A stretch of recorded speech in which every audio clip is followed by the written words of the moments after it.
Dr. Kim Tae-ho stood at the observation deck of research station Kepler 442, watching the stars through the massive viewing window. The coffee in his hands had gone cold hours ago, but he did not notice.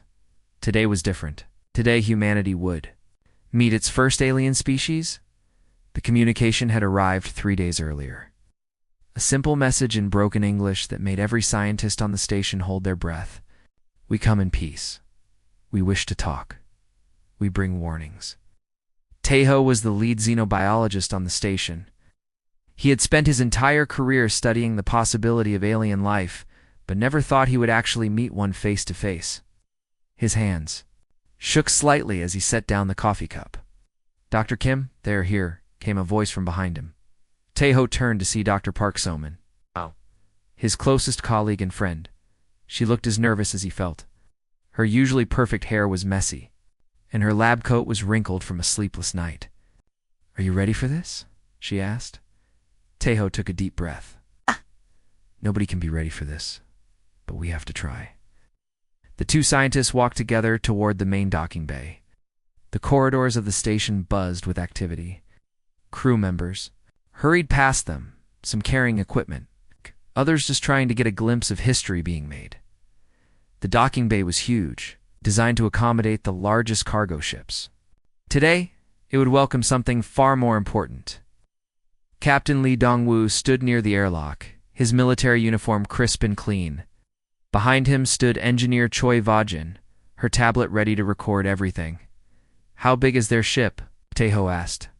"Smaller than we expected," Captain Lee replied. "About the size of a shuttle. Either they are very confident, or they do not need much space."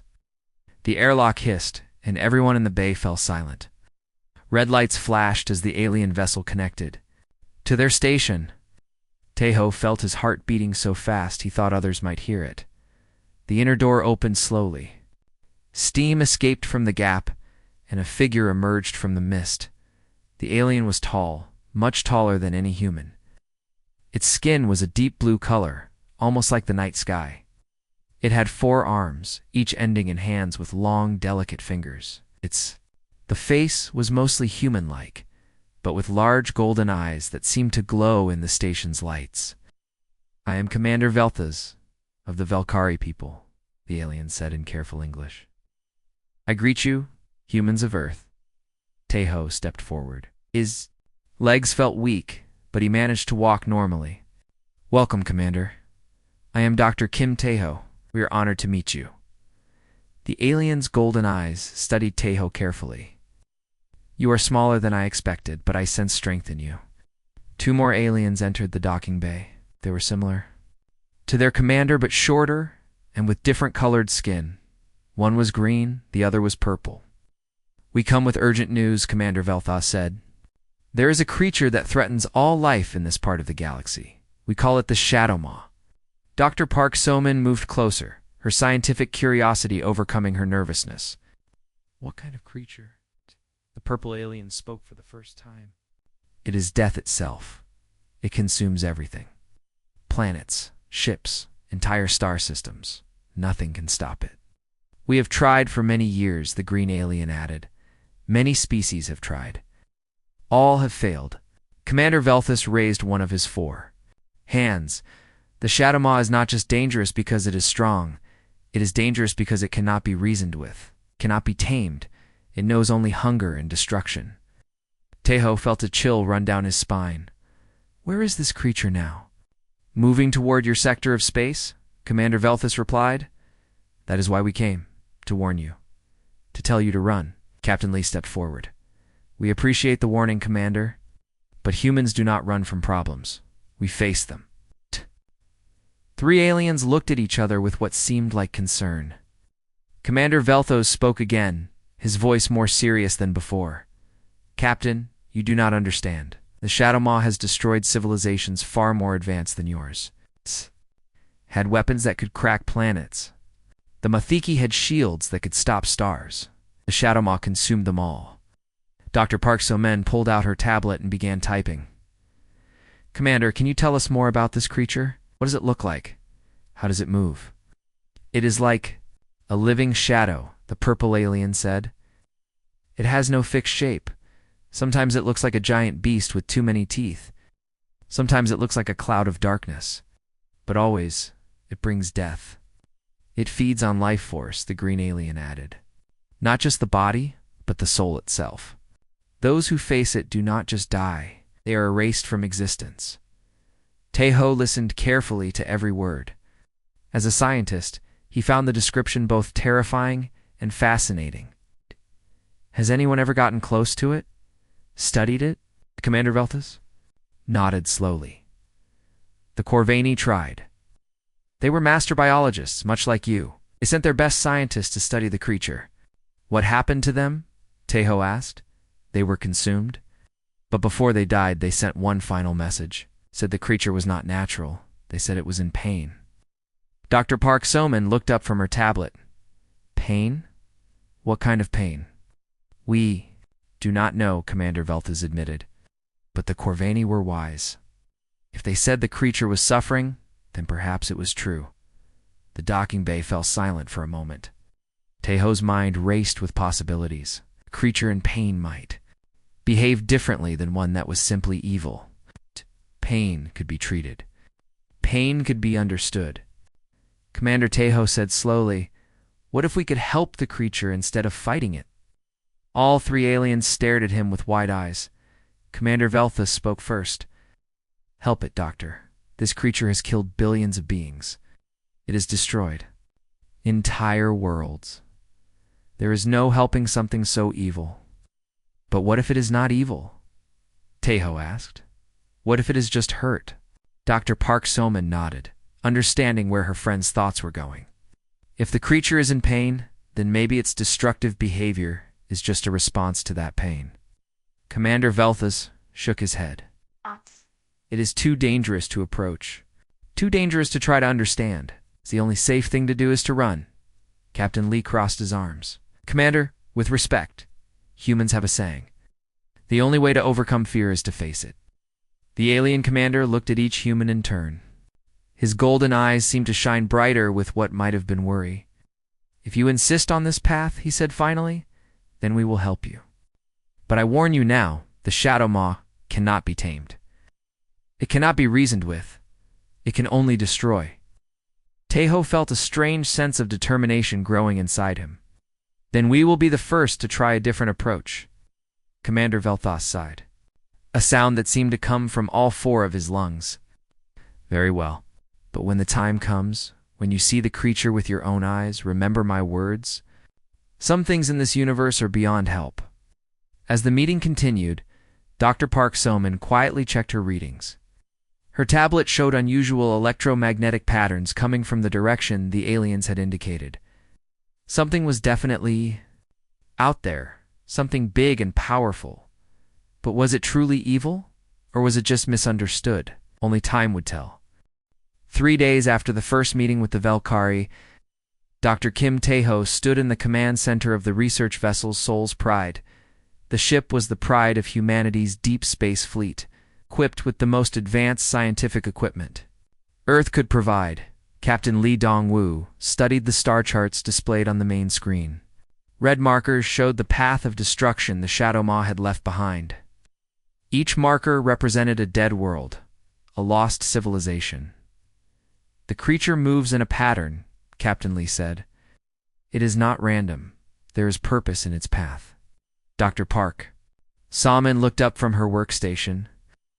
"The electromagnetic readings are getting stronger. Whatever this thing is, it is massive."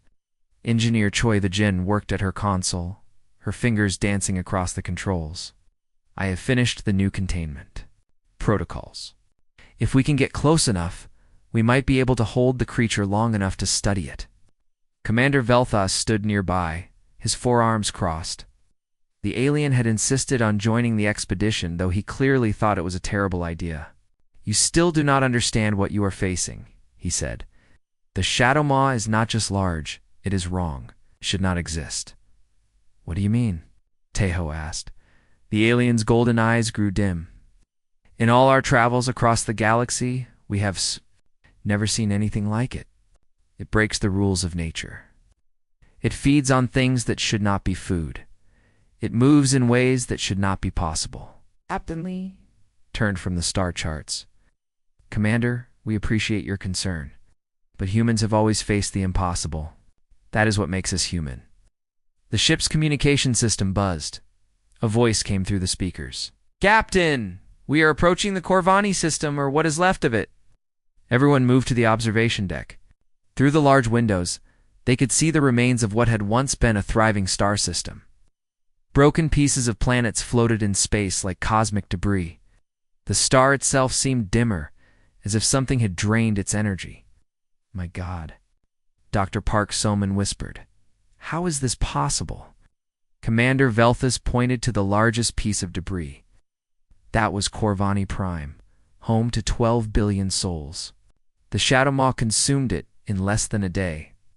Taeho stared at the destruction. Even as a scientist who had seen many wonders, this was beyond his imagination. What exactly does the creature do to a planet? It does not just destroy, Commander Velthus explained. It feeds. It takes the life force from every living thing. Plants, animals, even bacteria. Then it moves deeper, consuming the very essence of the world itself. Engineer Choi Lejin ran her scans on the debris field. Captain, I am reading something strange. The molecular structure of these fragments is wrong. They are missing something fundamental. What do you mean? Captain Lee asked. It is hard to explain.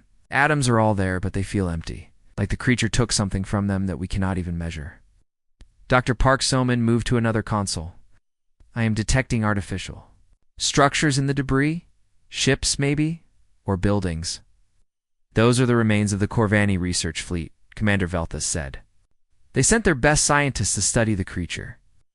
20 ships, each carrying the finest minds their civilization had to offer. The Soul's Pride moved slowly through the debris field. On the main screen, they could see the twisted remains of alien vessels. Some were torn apart, others looked like they had been crushed by invisible hands. Their commander Velthus pointed to a ship that was less damaged than the others. That is the Corvani flagship. If any records survived, they would be there. Captain Lee nodded to his crew. Prepare a boarding party. We need to see what they learned. An hour later, Taeho floated through the airlock of the alien vessel. Inside was dark and cold. Emergency lighting cast strange shadows on the walls. The corridors were built for beings much taller than humans. It's making Taeho feel like a child in a giant's house. Dr. Park Soman followed close behind, her scanner beeping softly. The air is breathable, but barely. Whatever happened here, it happened fast. They found the ship's data center deep in the vessel's core. The computers were still working, powered by backup systems that had run for months without maintenance. Can you access their files? Taeho asked. Dr. Park Soman plugged her translator device into the alien computer. Give me a moment. The Corvani used a different data format, but I think I can crack it. The screen flickered to life, showing alien text that slowly transformed into English. They were looking at the final log entries of the Corvani research team. Day 1. We have made contact with the entity. It is unlike anything in our databases. Initial scans show it is not fully in our dimension. Day 3. The creature has allowed us to approach. This is unexpected. Previous reports suggested it was completely hostile. Day 7. Dr. Zeleny has made a breakthrough. The entity is not attacking because it is weak. It appears to be injured, though we cannot determine how. Day 12. The creature is trying to communicate. The sounds it makes are not random. There is pattern, structure. It is trying to tell us something. Day 15. We understand now. The entity is not evil. It is in agony. Something has been done to it, something terrible. It attacks not from hatred, but from pain. Day 18. Final entry. The creature has lost control. The pain has driven it mad. It is consuming everything around it, including us. If anyone finds this record, know that the entity can be helped. Can be healed. But first, someone must calm its suffering. The recording ended. The data center fell silent except for the hum of the backup power systems. Dr. Park Soman stared at the screen. They were right. The creature is not a monster. It is a victim. Taeho felt a mix of excitement and sadness. If the Corvani were correct, then maybe we can succeed where others failed. They returned to the Soul's Pride with copies of all the Corvani data. Commander Velthus listened to their report with growing amazement. The Corvani were the wisest species in the galaxy, he said. If they believed the creature could be helped, then perhaps there is hope. Captain Lee studied the new information. The question is, how do we approach something that powerful without triggering its defensive responses? Engineer Choi Degin looked up from her work. I have an idea. The Corvani data shows the creature responds to certain frequencies. What if we could create a signal that calms it instead of threatening it? Like a lullaby? Dr. Park Soman asked. Exactly every species has sounds that bring comfort. Maybe even cosmic entities have something similar. Commander Velthez shook his head. You were talking about approaching the most dangerous creature in the galaxy and singing to it. This is madness. Tejo smiled. Commander, humans have always been a little mad. Is probably why we have survived so long. Aliens' golden eyes seem to brighten. Perhaps that madness is exactly what is needed. Captain Lee turned to his crew. Set course for the creature's last known location. We have a monster to save. As the Soul's Pride left the debris field behind, none of them noticed the faint energy signature that had been following them. Deep in space, something vast and ancient had sensed their presence. The Shadow Maw was coming, but for the first time in countless years, it was not coming to destroy. It was coming because it had felt something it had almost forgotten. Hope. Dr. Yoon Minho sat in his small office aboard the Soul's Pride, staring at the data from the Corvani research vessel. As the ship's xenopsychologist, he had spent years studying the minds of different species. But nothing had prepared him for this. The door chimed, and Dr. Kim Taeho entered. Minho, what do you think about the Corvani findings? Yoon Minho rubbed his tired eyes. It changes everything, Taeho. If their data is correct, we are not dealing with a predator. We are dealing with a patient. A patient. Think about it. The creature shows all the signs of severe trauma. The random attacks, the inability to communicate properly, the consumption of life force. These are not the actions of an evil being. These are the actions of someone in terrible pain. Taeho sat down across from his colleague. The Corvani mentioned that something had been done to the creature. What do you think they meant? Yoon Minho pulled up a holographic display showing the creature's movement patterns. Look at this. The Shadow Maw has been wandering the galaxy for thousands of years. But its path is not random. It keeps returning to certain areas of space. Kind of areas? Places where ancient civilizations once existed. Civilizations that were known for their scientific experiments. Yoon Minho's voice grew grim. I think the creature is trying to go home. But every time it reaches these places, it finds only emptiness. The ship's communication system buzzed. Captain Lee's voice came through the speakers. All senior staff. To the observation deck. We've reached the creature's territory. The two doctors hurried to the observation deck where the rest of the crew had gathered. Through the large windows, they could see something that made everyone fall silent. The space around them was wrong. Stars flickered and dimmed as if something was draining their light. Nebulae, that should have been bright and colorful, appeared gray and lifeless. Even the darkness between the stars seemed deeper, more complete. How long has it been like this? Dr. Park Soman asked. Commander Velthus stood at the window, his forearms trembling slightly. The records say this region has been dead for over 3,000 years. The creature has been here all that time alone.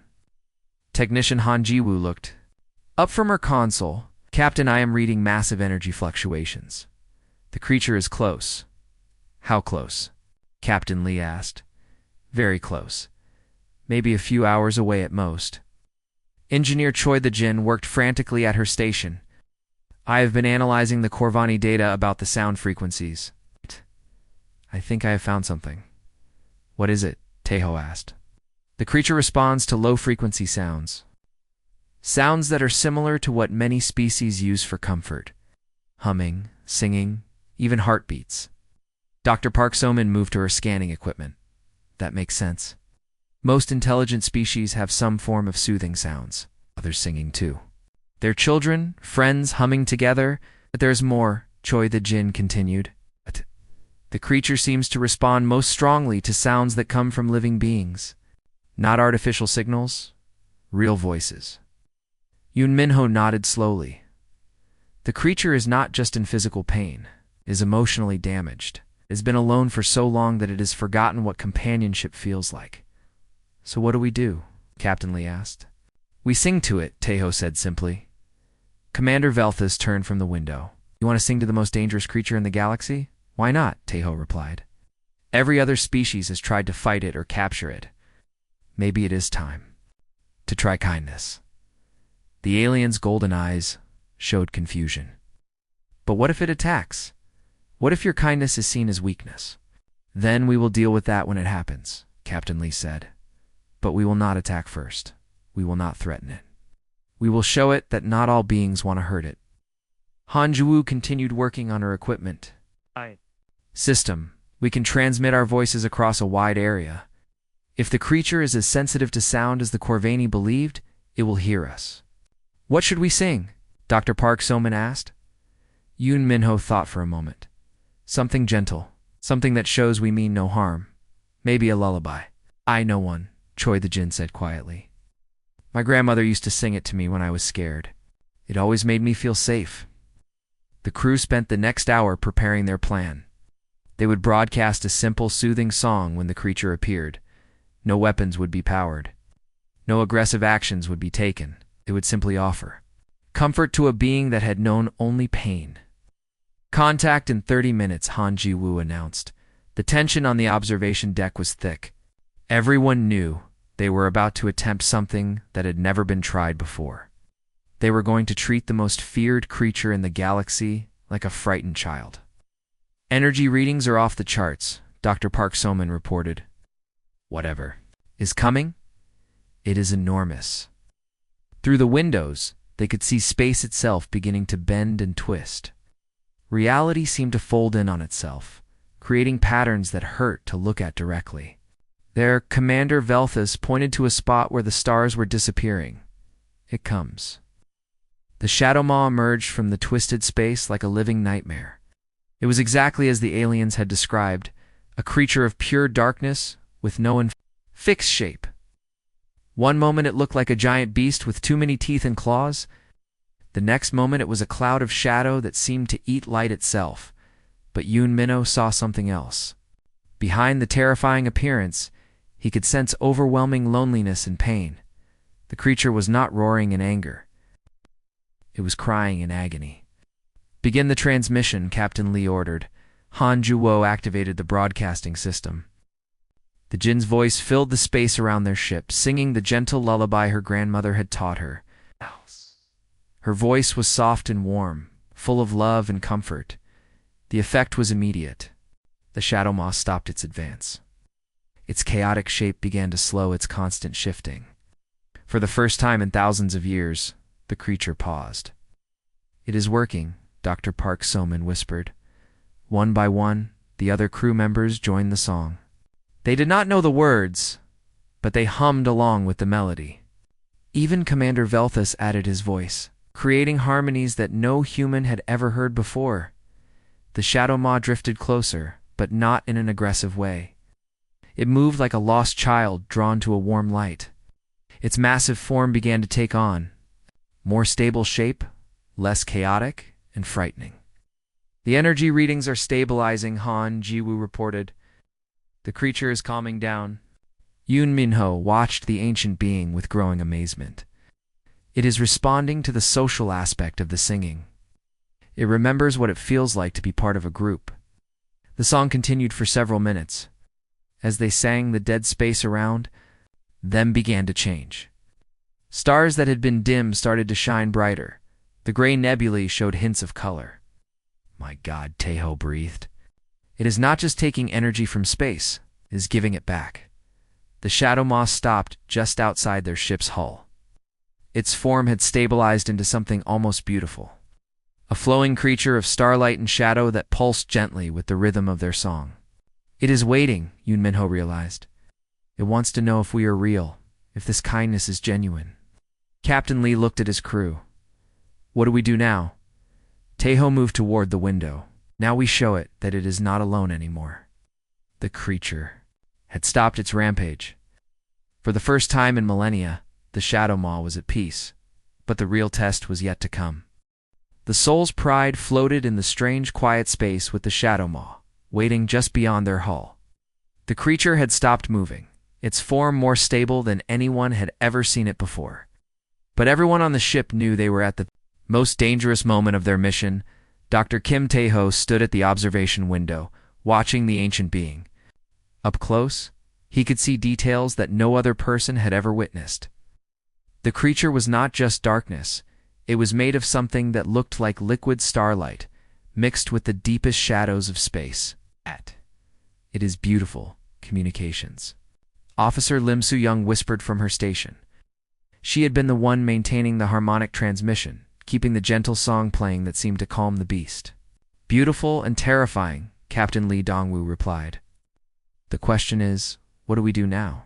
Commander. Veltha stood nearby, his forearms rigid with tension. We should leave, now, while it is calm. This is the closest anyone has ever gotten to the creature without being destroyed. But we have not learned anything yet, Dr. Park Soman argued. We know it can be calmed, but we still do not know how to help it. Dr. Yoon Minho studied the creature's behavior through the window. Look at how it moves. It is staying just out of reach. It wants to come closer, but something is holding it back. Fear, Taeho said quietly. It is afraid of us. The most dangerous creature in the galaxy is afraid of us? Engineer Choi the Jin asked. Think about it, Taeho explained. For thousands of years, every species that has approached this creature has tried to hurt it, even when they meant well. They came with weapons and cages. We are the first to come with only kindness. The creature drifted slightly closer, then pulled back. It repeated this movement several times, like a wild animal that wanted to trust but had been hurt too many times before. It is testing us, Yoon Minho realized. It wants to believe we are different, but it needs proof. Captain Lee turned to his crew. What kind of proof can we give? Taeho looked at the ship's external manipulator arm, a mechanical device used for handling cargo and equipment in space. We could reach out to it. Literally? Are you insane? Commander Veltha's golden eyes went wide. One touch from that creature could drain the life from this entire ship. Or, Taeho said calmly, one touch could show it that we trust it, that we are not afraid. Communications Officer Lim Soo-young looked up from her station. The harmonic patterns are changing. The creature is trying to communicate something. Patterns? Dr. Park Soman asked. They are similar to what we would call questioning sounds. It's like it is asking us something. Yoon Minho nodded. It is asking if we are real, if our kindness is genuine. In all its thousands of years of pain, it has never encountered beings who approached it with love instead of fear.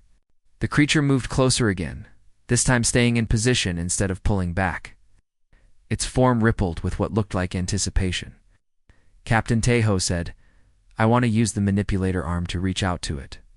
Absolutely not, Captain. Lee replied immediately. It is too dangerous. Everything we have done so far has been dangerous, Taeho argued. But it has worked.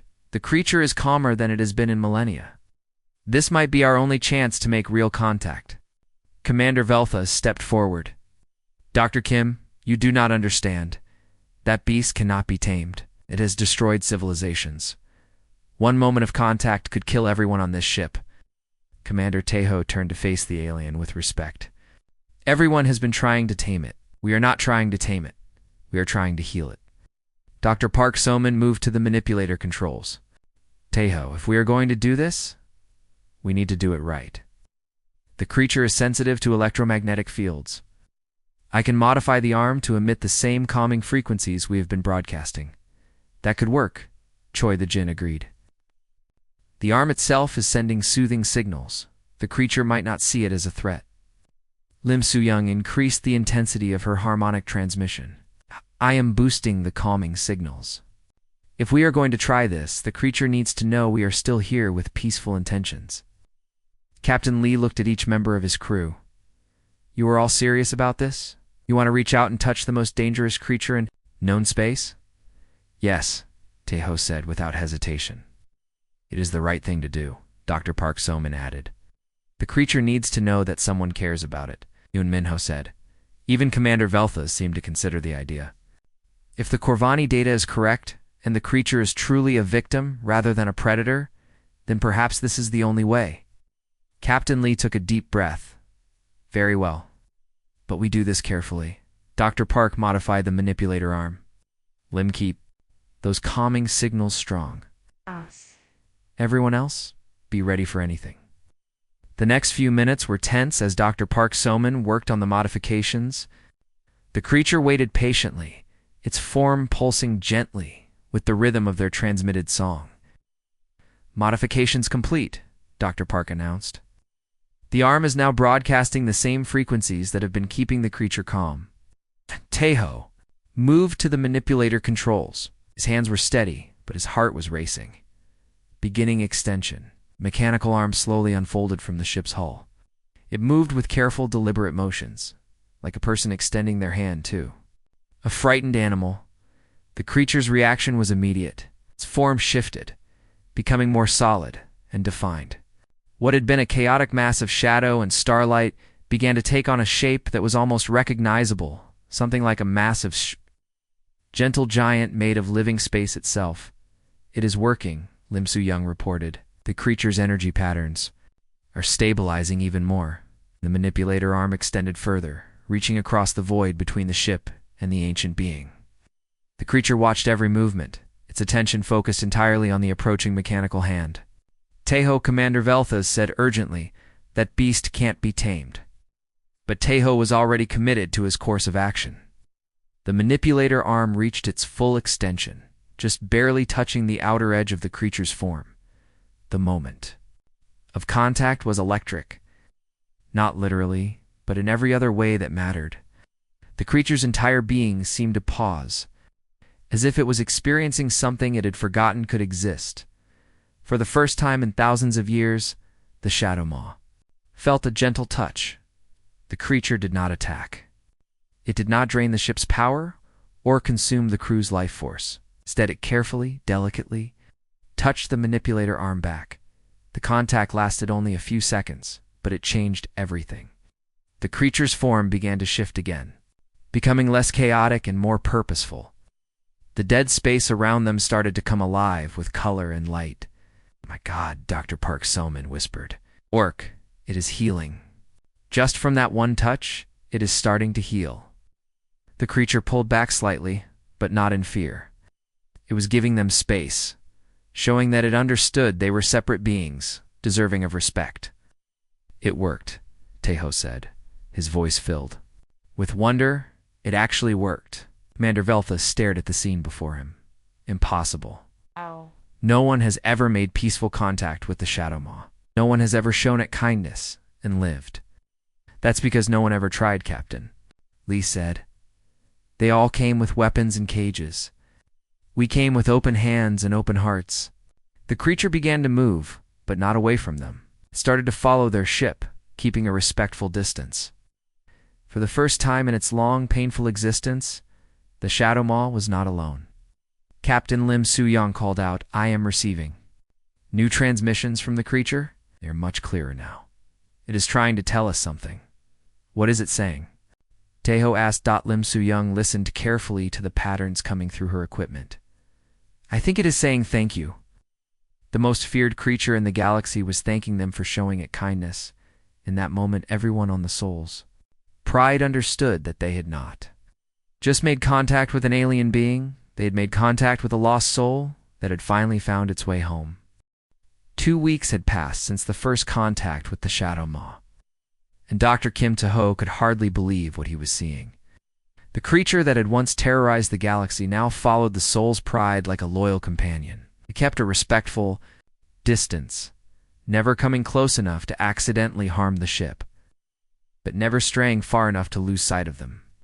Dr. Park Soman looked up from her scanning equipment with excitement in her eyes. "Taeho, you need to see this. The creature's energy patterns have changed completely. Teho moved to her station and studied the readings, where once the scans had shown chaotic, destructive energy signatures. Now they displayed something beautiful and organized. "It looks like music," he said in wonder. "That is exactly what it is," Dr. Park replied. "The creature is generating harmonic frequencies. It is singing." Medical Officer Jun Dae-yoon joined them at the scanning station. She had been studying the creature's behavior for days, trying to understand what was happening to it. The changes go deeper than just energy. Patterns. The creature is healing in ways that should not be possible. "What do you mean?" Teho asked. Jang Dae-yoon pulled up her medical analysis. "When we first encountered the Shadow Maw, it showed all the signs of severe psychological trauma: erratic behavior, inability to communicate clearly, destructive responses to any approach. But now, look at this." The screen showed brain-like patterns within the creature's energy field. The patterns were becoming more organized each day, more complex and purposeful. "It is like watching someone recover from a terrible injury," Jung Dae-yoon continued. "The creature's mind is rebuilding itself. It is remembering how to think clearly." Captain Lee Dong-woo entered the observation area. "How is our passenger doing today?" "Better than ever," Dr. Park So-min replied. "The healing process is accelerating. I think being around other intelligent beings is helping it recover faster." Through the observation window, they could see the Shadow Maw moving in graceful patterns around their ship. Its form had stabilized into something magnificent, a flowing creature of light and shadow that seemed to dance through space itself. Commander Velthez approached the group, his golden eyes filled with amazement.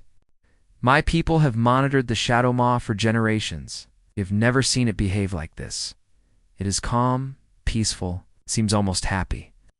"That is because it is no longer alone," Dr. Yoon Min-ho said as he joined them. "I have been studying its communication patterns.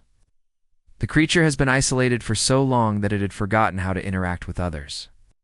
Being with us is teaching it to be social again." Communications Officer Lim Soo-young called out from her station. "Captain, the creature is sending us a new type of transmission. It is much more complex than anything we have received before." "Can you translate it?" Captain Lee asked. Lim Soo-young worked at her console for several minutes.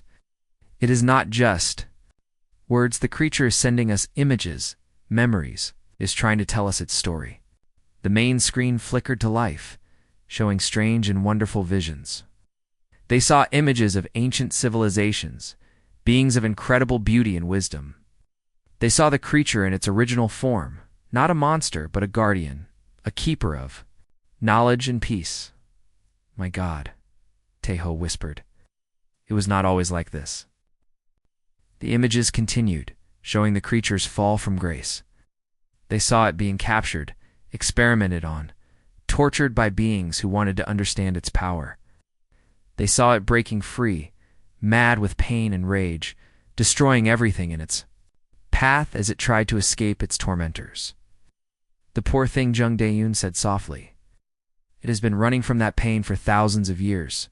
The final images showed the creature wandering through space, alone and afraid, attacking anything that came near because it had learned that all contact brought only pain. Until now.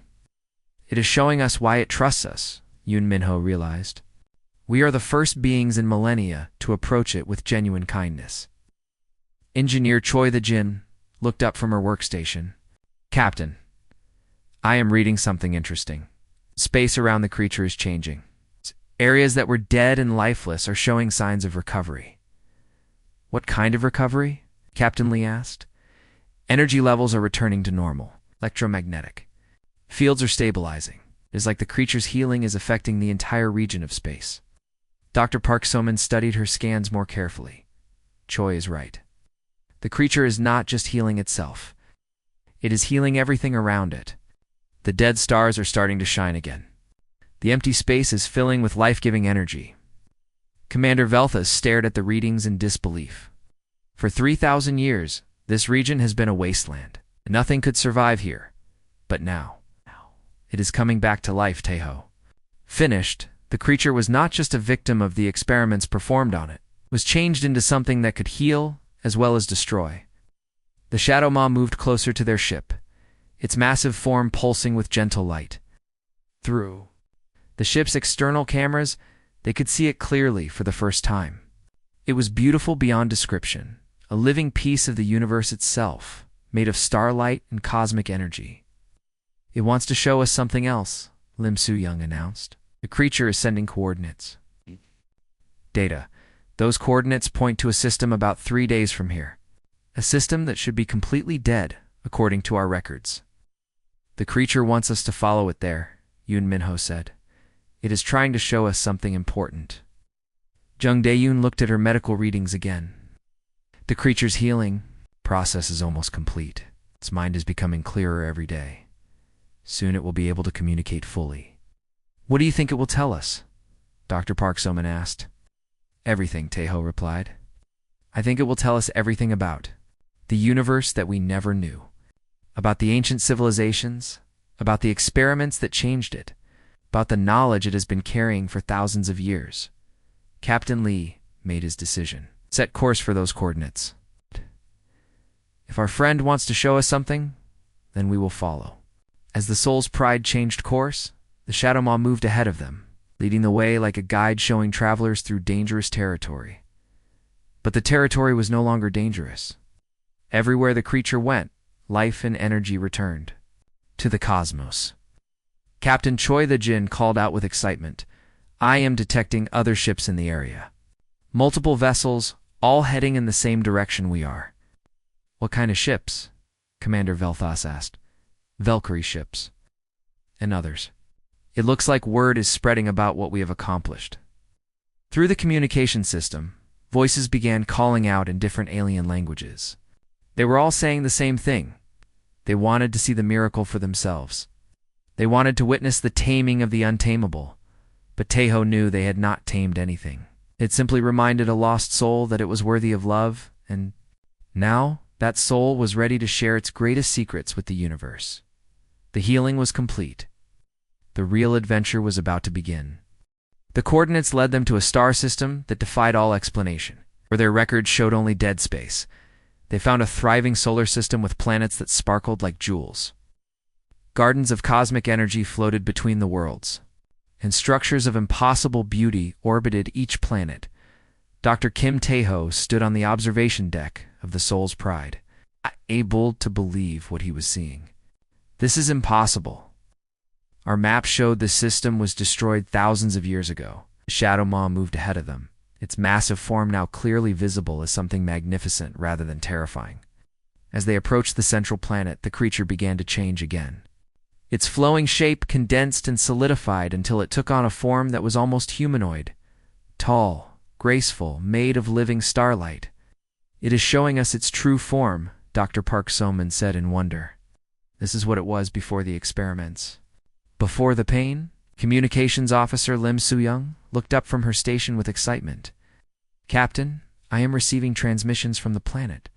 They are in perfect English." "What do they say?" Captain Lee Dongwoo asked. "Welcome home, keeper of memory.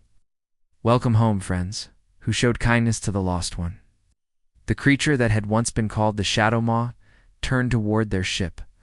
When it spoke, its voice came through their communication system with perfect clarity. "I am Arental, keeper of the ancient knowledge. For 3,000 years, I have wandered in madness and pain. You have given me back my mind, my purpose, my hope." Commander Velthas stood frozen in amazement. "It can speak.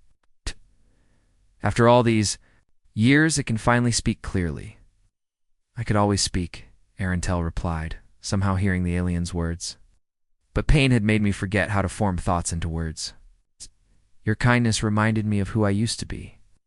Dr. Yoon Minho stepped forward. "Arentel, what happened to you? Who did this?"